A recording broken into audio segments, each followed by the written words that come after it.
rise up and surge as his EU mid laners, right? When you already have people like Bjergsen and Jensen who are like taking up the mantle of, well, no, we're the best mid laners in NA. Yeah, this is kind of the first generation, the classic matchup. Right. Of EU imports over to the North American mid lane. All right, off the bat, though, Braum taken out. And that's been a really big pick that's risen in the last couple of weeks pretty much across the world, because we always talk about the importance of wave clear, especially in the tower pushing game now. But wave protection is an even more rare thing to find in a champion. True. And Braum is one of the only champions that can do it. Braum walls, Yasuo win wall, and he's off the table now. So wave protection going to be very, very scarce. So that's going to be gone. Also, Zed dropped away from Alex Ich. Now, it's interesting to note, I was talking to Froggen this morning, and he's like, guess which champion I have the highest win rate on in the LCS? I played it 7 times. It's Zed. Froggen is like 6-1 on Zed, which you never would have expected, actually, based on what you know about him as a player historically. But that said, still bending away from Alex. Yeah, actually a lot of assassin bans here, and very mid-focused as well. LeBlanc and Twisted Fate off the table, going to ban those away from Froggen. Nidalee going to be the only jungler banned here. She's been so popular with pretty much all LCS junglers across the board due to her ability to snowball the early game. And with everybody going Strength of Ages on her now, even turns into a very strong skirmish mid-game oriented champion as well. Doesn't even have to be played in a poke comp. No, certainly not. Just good at fighting at all kind of points of the game. Corki is the first pick coming through here for Echo Fox. It can go to Froggen or Keith here. And it's going to be up to them to determine where they want that one to go. But Corki really not a surprising first pick here. You're seeing he's seen about 70% of games in NALCS. Yeah. That's no surprise. Really what you're looking for now is what do we take back? Because Gangplank's open. There's so many things that are open. Elise is open. Kindred. There are just quite a few things left up since there were so many target bans here early on. Lulu combo could work out very well and protect Freeze, who has been the big carry for this team. Freeze really is the all-star, even though a team with Alex Ich on it, you would usually point to him in the mid lane, but really it has been Freeze from the bottom side. So I expect Renegades to play around that bottom side, especially now that they've locked in Kalista Lulu. Absolutely the case here. So that's going to be very fun for Renegades here, and they can let Freeze run wild and kill a whole lot of people. Meanwhile, Echo Fox now can make their own sets of choices here. And I personally like the Draven Hover as a call out to Freeze's last game in the LCS, where he had a wonderful Draven game. Yeah, Keith not so much a Draven player, so I don't really think that he'll go through with the counter. But they do have options here, and as we see on the backswing, Gangplank actually going through to round 2 on the red side picks here. So a nice aggressive front line, though. Echo Fox really wanting ways to get in on this, and at least Alistar will be able to do just that. We'll see what they complement this lineup with at the very end of it here, but yeah, very strange. Also, Fiora only one as of two well junglers, but is, yeah, Fiora's up. Definitely one of the strong top laners. I mean, there still is Lissandra up as well, floating around. Can be used very effectively against her. And looks like no Kindred or Graves in this game as they're looking at Rek'Sai here for the jungle. So not caring for the marksman jungles whatsoever. Poppy already locked in as well for this top lane pickup. And you know, a really nice who's who of top tier picks on both these sides. Pretty good front line here locked in, yeah. Poppy technically could go support, but I definitely expect it to go to Flares in the top lane. She's found so much success in the top lane when she gets the early levels and she can get the early tankiness just with an item or two. Poppy really becomes a mid-game menace. And if she's going to be the front line for Kalista, probably will go top rather than having a bit weaker support. Yeah, and now we'll see what Echo Fox want to go for. They did get their one win on Lissandra for Frog, and that champion is still up, keeping with a Freljord theme for him, of course. And it was with an Elise jungle, so just finding something very aggressive and working off of him could be very successful. Yeah, could just go the sort of standard route. I guess there's about 70% mid lane Corkis nowadays and 30% around there for AD carry position. They could just give that over to Froggen, and it looks like they will, locking in 2 forms of hard engage for themselves, with Malphite having the pseudo or the Alistar having pseudo Malphite ultimate, and then actually getting the real and then getting a Malphite ultimate for a Malphite ultimate. Yeah, absolutely. Big also very excited, you saw as those locks came through. He's like, yeah, all right, ready to go. I'm excited. And I do like this team. There's not a lot of burst follow-up to the engage. Corki and Caitlyn don't exactly one-shot people right away. It's not like it's Misfortune and Graves. But, you know, again, a very big front line and 2 pretty long-range marksmen to back that up. Yeah, it's pretty interesting because they are kind of split here. I mean, Corki plus Elise and Caitlyn is a very good siege core, and then they have this very beefy front line. So yeah, they can just go with the same old strategy of siege up, line up the entire lane with traps, and then fire out cocoons. If somebody does step on a trap, then they'll be there for a while. Plenty of long-range poke to follow up on it as well. Renegades hovering over the Quinn. That would give them a split push option, whereas they're mostly team fight oriented right now, but now locking in the Quinn for flares definitely does give them that extra avenue to try and end out the game, and having a split push threat. The other thing with Quinn is, even in lane phase, even in mid game, the moment she disappears into Fog of War, the rest of the map kind of has to play scared because of the speed that she does get. Yeah. And her ability to turn around mid and bottom lane skirmishes, if you lose track of her for just a second, is huge.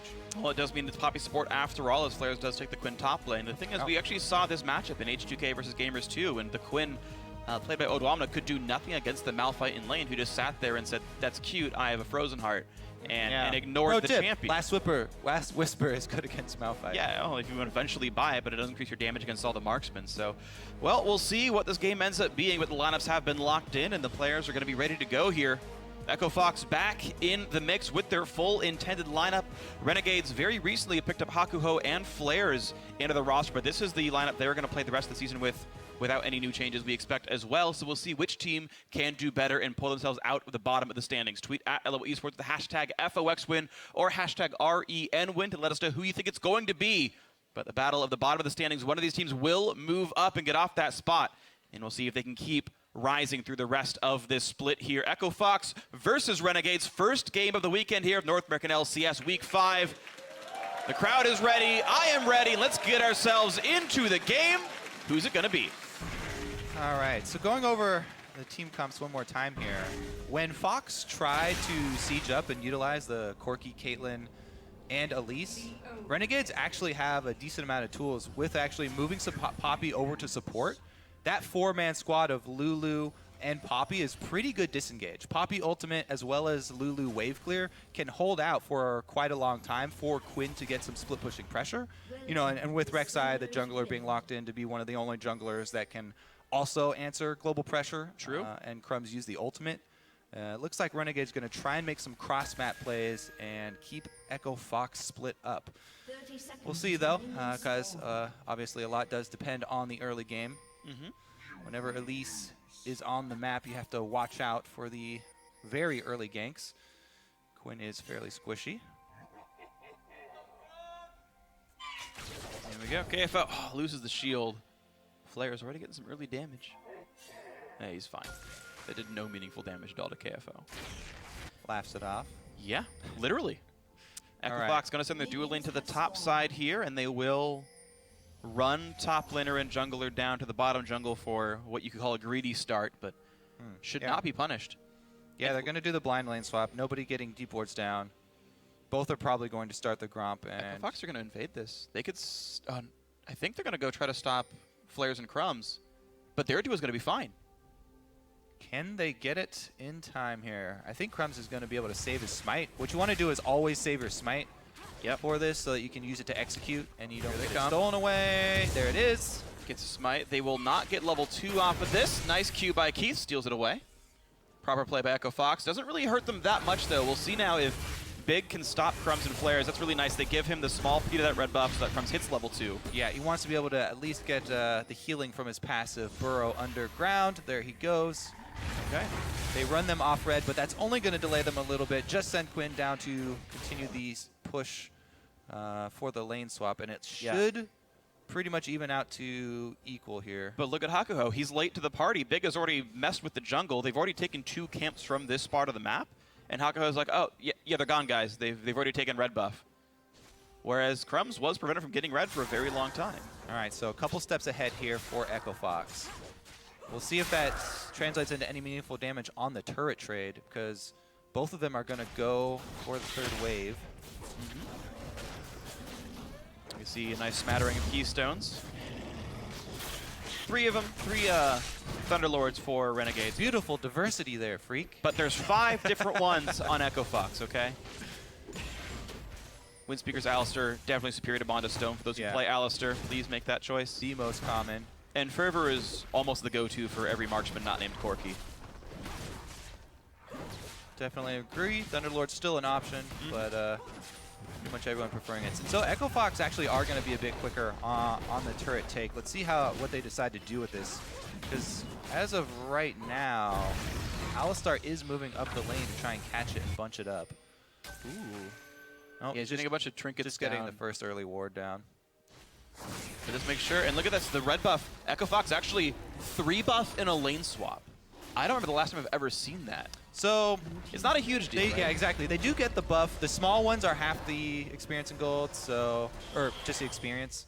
So it's not that huge of a takeaway, but just feels good. Solo gold is going over to the top laners, and KFO is able to punch them up and have them focus that melee, so it'll push back against him. Keep track of that experience between him and Flares.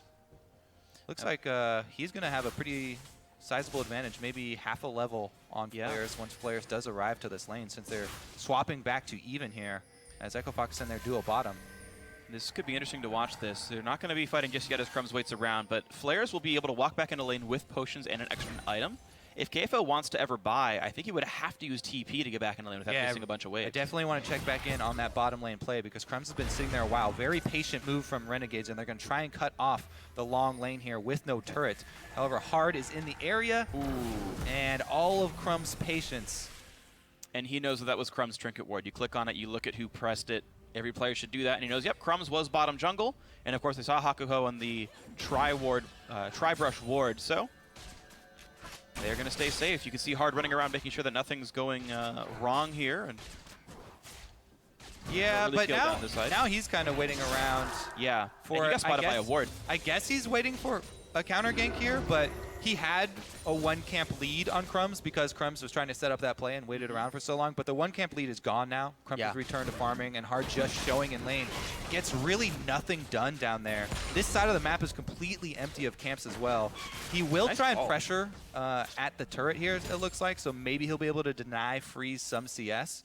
But other than that, the lead pretty much goes to waste. And yeah, and Hard actually, the last 30 seconds or so, kind of thrown out the window. Crumbs catches right back up. And it looks like they just needed to push the wave out to make sure all was safe. And yeah, because of the threat of a gank, they had to play that way, and Renegades are going to feel pretty good about this bottom lane. Right now, total gold is equal. Total gold is 8.6, 8.7 each right here. We're seeing KFO and Flares do battle in the top lane, and due to the prior freeze, KFO is temporarily ahead, but Flares is now manicuring this wave pretty well, and it will push back towards him. And KFO will, pre-6, have to be afraid of the threat of getting Rek'Sai ganked. Both junglers going to hover around on the top side, and Crumb's going to try and use Tremor Sense, actually, to get a bead on Hard. Is not able to pass through and find him. Does pass over the ward, though. Yeah.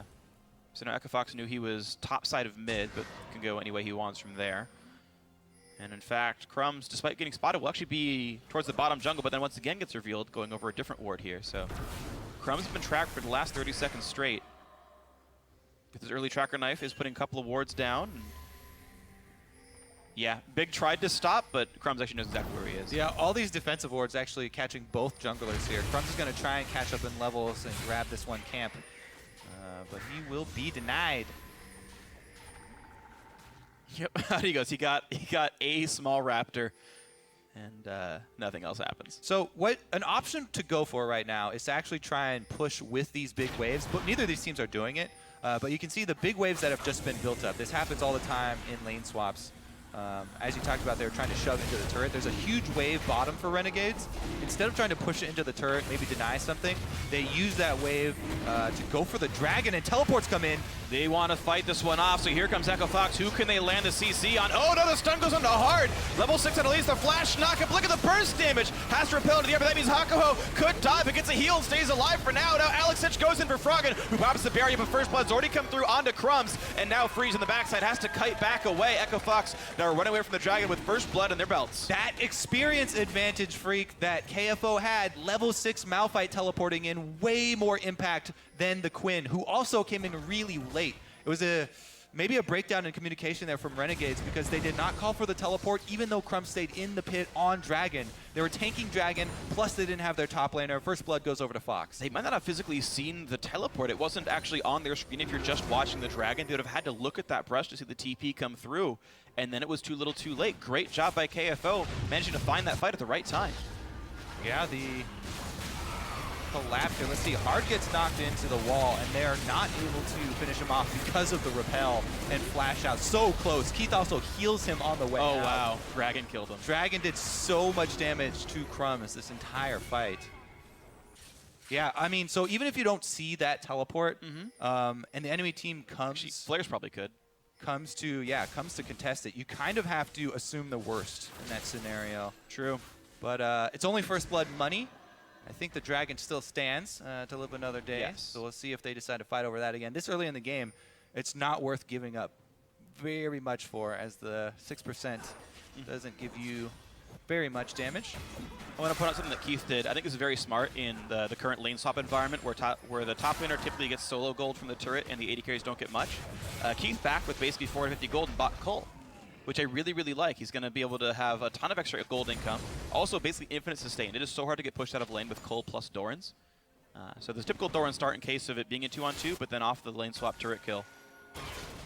Cole, and he's going to be pretty rich this game. Freeze also already rushed Boots of Swiftness, which is interesting. It's very low damage doing this, but he will be very fast. There gets Headbutt Pulverized. Hard is around. Stun out of Hakuho, who takes up the damage, and he gets pulled in by the Callista as well. Goes for the knockup, hits big. That's not good for Alistair. Trying to run away, but gets turned into ground beef. But a 1-for-1 as Crumbs overextends through the package. Thank you, Froggen. 2-for-1 to Echo Fox. Whoa, I actually thought that was going to be a misstep there. Hard, the Elise Q for the Execute in Spider Form is considered a dash, and it was negated by the Poppy. Renegades getting that first kill, but Flares never was able to join the fight again there. So outnumbered, Renegades do lose out. And Fox pulling further and further ahead. What can they do really with this extra man on the field right now, though? Not getting much as far as objectives, just continuing to shove up the lanes.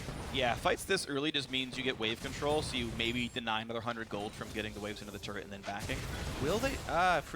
Keith actually not going to continue to shove that bottom wave all the way into the turret. So that should mean that Freeze will get down there in time to catch that very large wave. And he should be very happy about that one. Look at that, though. Froggen, aggressive in lane, pushing around Alex Ich. Oh, KFO interrupted the Froggen teleport, it looks like. The Lulu one, yeah, the Alex Ich one.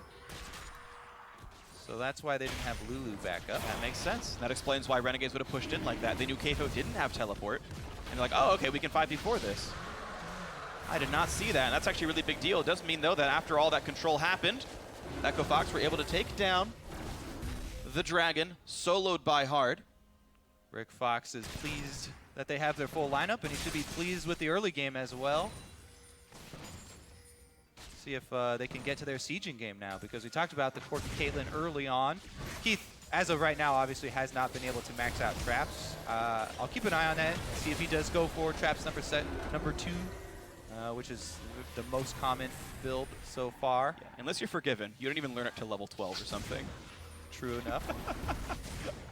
But I agree. But the majority of AD carries. I absolutely agree with you. I think traps right are the now. right And way. that is how they want to play this game. You Of speed course. up with the Corky plus Caitlyn.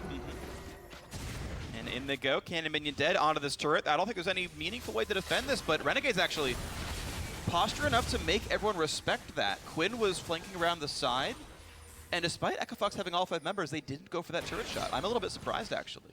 Yeah, Renegades, what they really want to try and do is isolate Flare so he can try and build up some experience and extra gold so he can be that split-pushing threat. And then they'll rely on the Lulu wave clear along with disengage from Poppy ultimate. This mid-turret, though, is taking a beating, and it might go down pretty quickly. And Hard continues to solo objectives there. Spiderlings tank the Rift Herald, which means he gets to hit the eye from the back. Also, he's not moving, so Crumbs did not get a Tremor Sense wow. ping. You're right. Almost everyone, just by nature of playing League of Legends, likes to move between attacks, because it's normally a good thing to do. Against Rek'Sai, you shouldn't. Today I realized. Freak catching up. I don't play against enough Rek'Sais, I guess. Yeah, I mean, so even though there are some champions in the game that can solo Rift Herald, always prefer to have one person, even the support, just anyone who can lend an auto attack. It cuts the time in half for taking that objective. But this time around does pay off, as it's just hard in the pits, doesn't have to move, and he didn't have to give up any other camps. Yeah. Able to go clear pretty effectively here, so nice pickup there for Fox, and they hold on to their 1,000 gold lead. Yeah. Up 2 turrets, a dragon, and a Rift Herald. Sorry, 2 kills, a dragon, and a Rift Herald. I correct myself. This is looking pretty good for the Echo Fox lineup. Talking with the team, they said they like either win all or lose all scrims in a day. It was like really sort of random how well they did. And today seems like a day where Echo Fox are doing well, so that's good for them. Renegades, of course, certainly not out of this game. We'll see what they can push in. Freeze, highest minion kill of any AD carry in this game. Yeah, both teams actually with only defensive vision right now too, so they'll probably be fairly cautious on both sides. Nobody really can make a move by themselves without multiple members of the enemy team showing in lane. There's a nice dodge on the cocoon there, though. Flares tries to get some deep wards on the bottom side so he can continue with the split push, but a lot of threat mid here. As we said, that mid turret is very low. Uh-oh.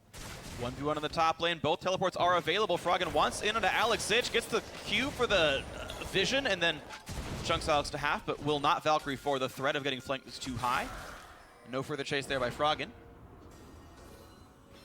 But yeah, both mid laners split pushing to the top side, then roaming back down to join their teams.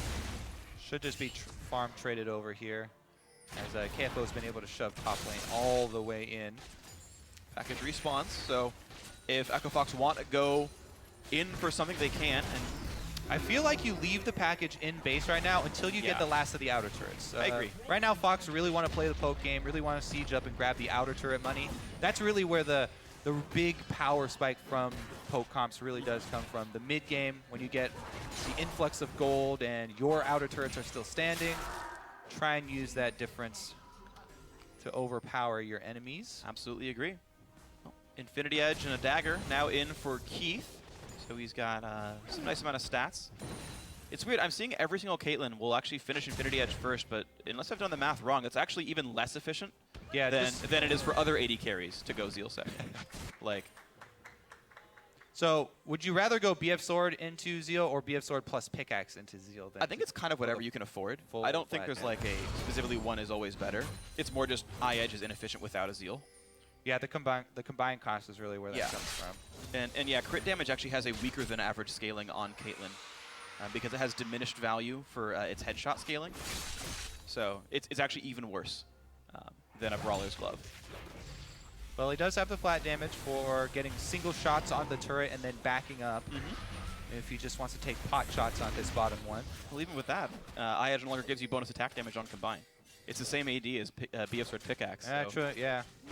It's pretty much only for the passive, which is low value if you don't have any other crit. We'll see if Flares can actually make any use of this Quinn ultimate, because while he has been able to sort of fade back into the Fog of War quite often, he doesn't really have the lead to work with. It's not threatening enough, and Fox have been able to just group up, and as 5, they really are not threatened by the level 10 Quinn with no completed items. True, yeah. Trying to go for the next big piece of that one. Froggen actually did pick up the package, and that was to help them siege the bottom lane outer turret. It's going to time out here, though. Good choice here by Renegades to trade mid turret for bottom turret, because they will not be able to defend that outer one by themselves. And they're actually going to try and trade 2 here, just leaving Alex there for maybe 1 wave clear. Alex can't even get close enough to Glitterlance, though. That's too dangerous even for a Lulu. It's going to be an equal trade of turrets, and honestly, I got to say it's a decent thing for Renegades, to be honest, getting tier 1 and tier 2 in different lanes there. KFO was actually sitting in top lane for most of that. That's where it stops, though. Can KFO stop these backs long enough? Oh, he can. He can. Got vision. He's okay. Only a couple went back and 2 went to go defend. 4 people knocked down the inhib turret. Nicely done by Echo Fox, KFO. He doesn't even lose his life for it, or a summoner spell, or the ultimate. And the trade definitely coming out on the losing end here for Renegades. Now this is a little bit risky though, because most of Renegades backed and got to buy items. Echo Fox are staying on the map with a lot of gold in pockets. And they're trying to get package has timed out now, so they don't have that huge advantage. Over 1,000 gold per person on Echo Fox. Some are at 1,800 or more. And I don't know if they're going to get to recall. Flares As soon as Flares goes, they got to back up. And they're going to go for Crumbs. They knock it back into the team. He has to flash away. Hard's pretty endangered as well. Repels up, gets away. Hakuho channels the ulti, knocks back Keith. No bot lane AD carry for Echo Fox for a few more seconds. That means that Dragon is started. Flares has to flash away from Froggen, but Dragon's still being hit right now. That's going to be some unnecessary damage here for Renegades, though. They have to back up now. Flares lost all pressure. He teleported in, just got chunked and had to flash away. Also losing some minions up top, so Fox is going to be able to get that Dragon, number 2, stacking up. Renegades have to give away complete control of the map as Flares walks top lane to catch the wave. Echo Fox realizes this, take the Dragon, walk away. Which is actually very good for Echo Fox, because sometimes they'll stall out towards the mid game here. Once you take all the outer turrets and they're unable to press in, if you have to deal with so much wave clear like Lulu and the Poppy disengage. But now they'll be able to stack up these Dragons, and the neutral objectives also become an option for them. Pretty big tower lead as of right now, though. 2 extra for Fox. Okay, well, see what more they can get for themselves. Of course, they've knocked down the top outer turret that wasn't answered, and they got that inhib turret as part of the base trade. That's where that +2 comes from. About 3,000 ups. Got to feel pretty good for Echo Fox right here. And Sorkshoe's done on Corki. He's got, you know, all the mid-game power you could want right now on that champion. Yeah.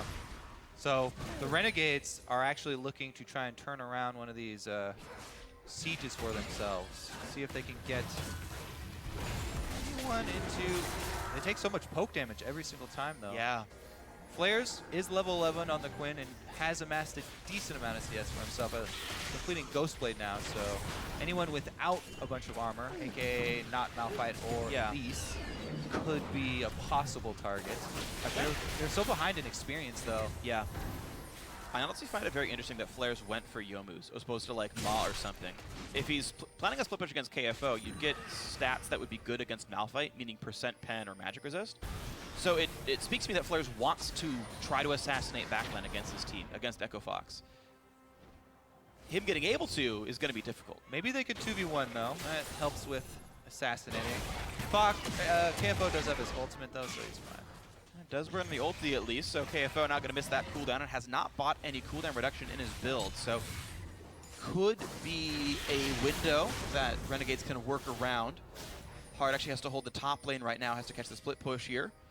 In fact, Renegades are now in control of the map. They've pushed in most of the waves, and they are first to invade and get some wards into this jungle. Blue trinkets and sight stones in hand. Yeah, they're trying to use the extra mobility that they do have. They want in. They want in. Echo Fox don't realize that they're right across the wall. 3-man knockup. Turned back around by Big. And look at the damage. Hakuho's already gone. And Renegades wanted that fight. But Keith assassinated by Flares. Well done to the Renegades top laner. A 1-for-1. But now Renegades have to run away. Frog is real low. Pushes and pops the barrier. Dodges the glitter lance crucially. Flares got to worry right now. Hard's got extra move speed. Youmuu's popped the flash, the kill, and another team fight win, and another kill picked up. A 3-for-1 to Echo Fox. That's going to be some extra pressure for them. Their minion wave's actually not pushed up right now. And with Lulu still on the table, I feel like Renegades can defend their turrets. Dragon's down, and it's too early to go for Baron. So even though it is a big team fight victory there, doesn't look to be much in the aftermath. All right, so Kalista ultimate used early. Teleport does come in at the right time. But Freeze is going to heal, and then Freeze's hop right here is also going to dodge Big's flash pulverize. But look at that AoE damage. Crumbs and Hakuho get annihilated as Froggen just dumps the artillery on top of them. Flares gets his assassination, and the flat armor pen does work on Keith, but the front line here, KFO with the Malphite and Hard with the extra move speed on Elise, are able to turn it around. That flash Q did not quite kill Crumbs, but that follow-up. Yep. Sticking around a little bit too long there. Yeah. Crumbs 0-3-1, honestly, as one of the 2 tanks in the team. Renegades are, of course, the tanks are dying most in team fights, unsurprisingly, but not having the best scoreline for himself here on Crumbs. Echo Fox pushing right back in, packaged up for 30 more seconds here, and I expect that to get used, or at least the threat of it should keep Renegades honest. Malphite plus Corki package is actually decent team fight starter if you start getting ahead. Huge, actually. Yeah. I mean, if you're Renegades, they want to try and use their, split pushing Quinn. Uh-oh. But here comes Make Frog. bad for Flares. Does Froggen? Oh my god, look at the damage output. It's getting a bit closer though. Never mind, he's gone. Nope, not too close. Yeah, Flares ran out of offensive tools and just tried to run away. It wasn't going to happen. Well played by Froggen. The split push kill 2, 0, and 4. Yeah, that's the problem. You want to use your split pushing threats, but you're behind at this point, and Fox also have the ability to tower dive with Alistar starting it off and Malphite plus the package. So threatening. Free's going to try and catch the knock-up. Are going to buy a little bit of time with Repel. Rocks right back down, though. I think he was spamming E and jumped right back down to the ground. Shut down kill, goes through to freeze. Good thing for Renegades. It is a pick for them. Kalista ultimate now quite a bit longer. Uh-oh. Big gets spotted. I don't know why he wanted a recall right there, but now it's in a really bad spot. Does not have flash, has nowhere to go. Easy kill to be picked up. Alex gets it, 2 for 0 to Renegades. All right, picking up kills across the map. That's definitely a good thing there for Renegades to try and get back in this. They really need to get vision while they have the extra man advantage, though. Whoa, they're starting the Desperate Baron here. I think it's a really good idea, honestly. You saw how far away people were right now. has ulti. And they have Froggen without package. Baron down to 6,000 health. This is the fight that matters. Neither of the dead members have teleport. They have to walk to get back here. That'll take 15 seconds or more. Baron is not dying fast, though. No Kalista ult, remember. Just buying so much time, and there's not even Kalista hitting it. They walk away cleanly. Pink ward killed away.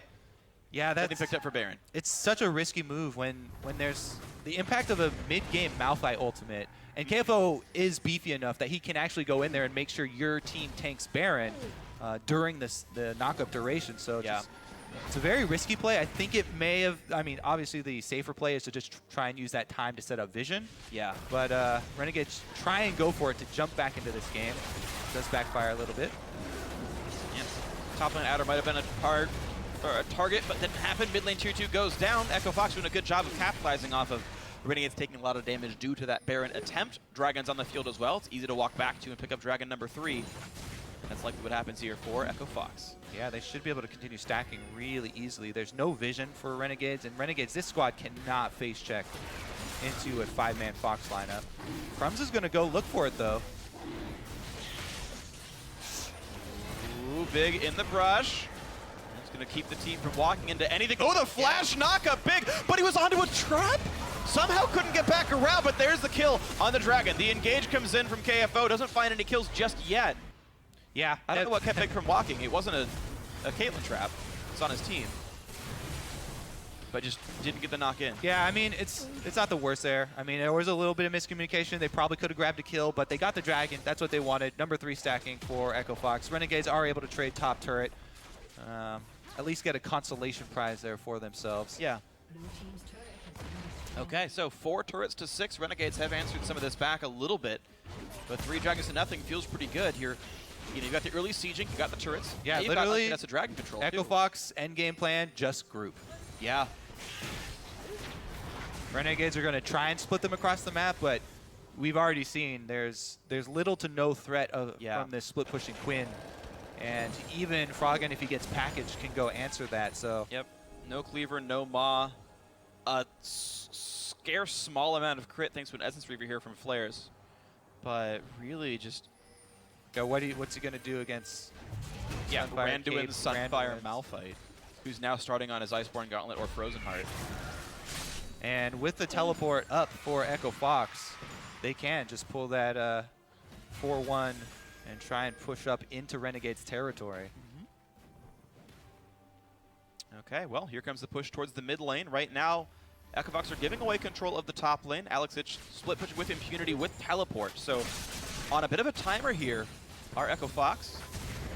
And they are not sending anyone up. In fact, they've already brought Malphite up as well without pushing the wave in. They're going for the 5-man push towards the inhib turret and imposing their will on this game. Yeah, Flares does not have teleport, so Renegades opting to have him split push means that they're going to concede this turret. 4 traps up, He's not red gonna buff come. on, turrets taking plenty of damage, and yeah, Flares will not join the squad at all. You don't want to fight this Renegades. You couldn't possibly win a 4v5. Turret goes down, the push goes in. We're looking for an inhibitor now to take. Crumbs goes in finally, and it's already after. Alex is already dead. There's a knockback. Crumbs has gone. Flares is still not in the fight. It's a 3v5 at best now. And here he comes from the back, hits a minion twice, and says, just kidding, guys. I can't win this one at all. And Hip goes down. Echo Fox walk away. Yeah, nice split push. It's just a prank. Aren't able to get anything. Inhibitor goes down. Honestly, Fox could have taken another inhibitor, but they're going to grab Baron instead. I guess Crumbs is dead. It's the greedier choice. It's definitely the greedier choice. They could probably pull it off due to how far ahead they are, but this does give you that small window where maybe Renegades get a Miracle Steal. They do have Poppy. 1,000 health. The knockback misses. Some dirt flew out of the Baron pit. That's about it. It's some Spiderlings, maybe? Oh, yeah, he got Spiderlings. Blue team has slain Baron Nashor. Flares now wants to kill Froggen, but hello, that's Alistair.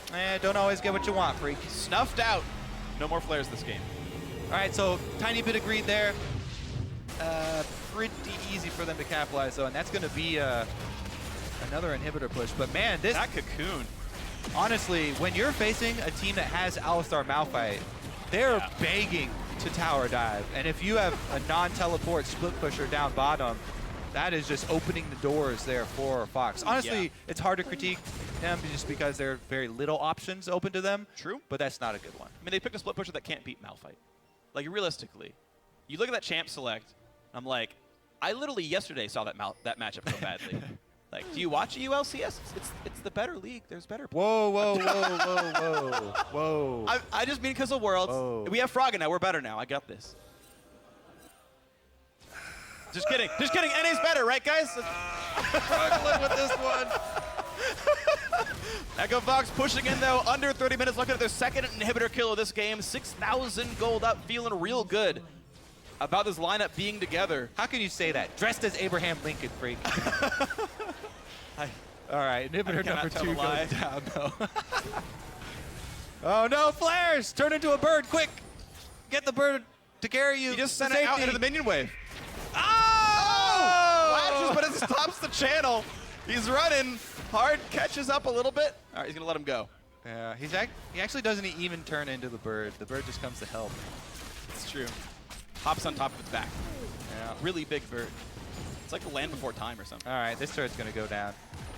Predict. Let's take a keep track of this Baron power play, I guess, because that's fun to do. Oh, yeah. This is a new thing. As they destroy the rest of the base. They've got 6 seconds left. Yeah, it's a little bit disingenuous because the game is in hand here for Echo Fox. Baron buff +2 inhibitors. Really, all you have to do at this point is wait. If you keep presence at the enemy base, minions will do so much work for you. Oh, jeez. Okay, Froggen will also do work for you.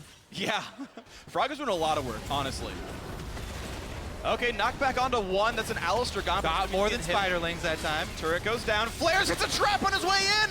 1 hit from Dota, has to run away. And a nice tackle there by Poppy. The knock up onto Keith. And it's a lot of damage thanks to Crumbs, but there's just not enough to be dealt. There's the rampage for Froggen. The knock up from Big. 2 kills picked up. You're looking for 3 inhibs and maybe the game right now. Oh, the other one actually blocks the shot, but that's going to be okay. All inhibs are dead. Flares can't do much else. Here comes the last push into the Nexus turrets. Turret number 1 going down. Plenty of fantasy points for Echo Fox team right here. 11 turrets, 3 dragons, a Baron. Another push in for the win. They're going to get it in 31 minutes and 20 seconds and change. Echo Fox get their second win against Renegades. Froggen back in, and the victory screen pops again. Congratulations there to Echo Fox. And Renegades continue to struggle despite whatever roster swaps they can come up with. Yeah. Not really able to make it fit. Froggen, most damage in the game by far, 27,000. Mid lane Corki, most damage in the game. Not surprising. He did play very well, though. Played super well. Highest CS in the game. He had 70 more than his AD carry. Highest co-participation, 11 of 12. 0 deaths. He beat up every single solo laner he could find. Froggen did absolutely amazingly in that game. He played very, very well. Echo Fox were in control the whole time. And this is their 3rd game on stage with this lineup. And it's 2-1. Yeah, that's got to feel good for them. You know, after everything they've Yeah. Tried to overcome early on in the season. It's a new half of the season after today, though. Their wins were against Sub-Squad Impulse back in week 1 when the Koreans weren't over, and against Renegades here in week 5. And now comes the hard part. Tomorrow they face Energy. Energy, look, you do well against those guys, that means you're here for real, and that's going to be something to watch for Echo Fox fans.